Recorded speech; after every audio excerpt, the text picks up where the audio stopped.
боре як хонандаи ҷавон аз муаллими худ пурсид: фарқ миёни ман туро дӯст медорам ва ту ба ман маъқул ҳастӣ дар чист? Муаллим табассумкунон ҷавоб дод: хуб, мисол меорам як гулро. Агар он гул ба ту маъқул бошад, ту ӯро решакан карда бо худ мегирӣ. Вале агар ту он гулро дӯст дорӣ, ба ӯ об медиҳӣ ва ӯро ҳаррӯза парвариш мекунӣ, то ин ки калон шуда шукуфтани ӯро бубинӣ.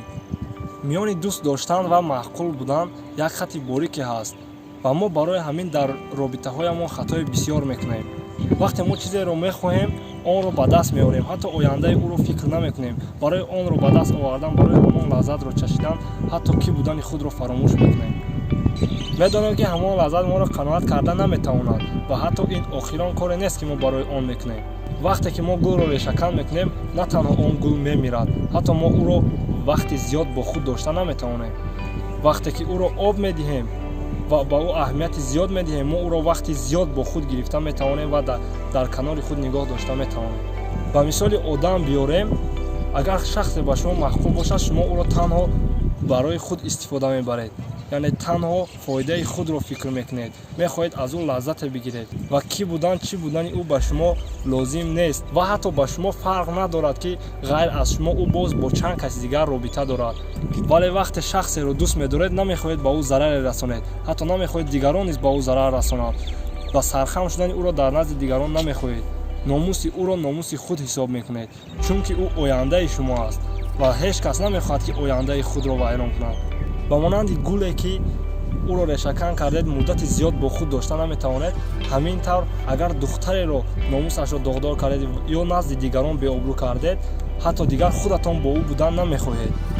ҳамаи робитаҳои дурӯғин лаззате доранд, ки инсонро ба худ ҷалб мекунад. мутаассифона инсонҳо худ медонанд, ки ин робита дурӯғ аст ва ояндае надорад. танҳо ба хотири лаззати якдурӯзаи он худро ба ботилоқи ҳамон робитаҳо меандозанд. он лаззати робитаҳо ба монанди номи видеоҳои баъзе аз блогерон ҳаст, ки худ инсонро ба худ ҷалб мекунад, вале дар дохил он чи нест, чие ки шумо мехоҳед дар дохили видео нест. бахшиш ки як ҳақиқати талхи дигарро боз ба шумо гуфтам. дар интернет видеоеро мебинед, ки навишта шудааст чӣ тавр инсон дар як моҳ миллионер шавад.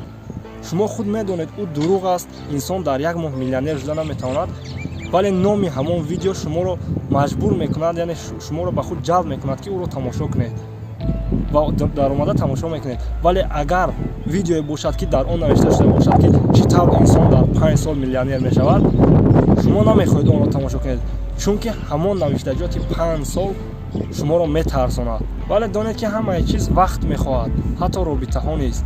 як робита вақт мехоҳад, ки то маълум шавад он ишқ аст ё ин ки чии дигар. гул ба шумо маъқул бошад, инро бидонед, ки танҳо яке аз сифатҳои ӯ ба шумо маъқул аст, ё бӯяш, ё рангаш, ё зебоияш. вале инро донед, ки агар шумо гулро дӯст доред, ҳатто хорашро низ дӯст медоред. барои ҳамин донед, ки шахсе ки бо шумо робита дорад, оё шуморо дӯст медорад ё ин ки танҳо яке аз сифатҳои шумо ба ӯ маъқул аст.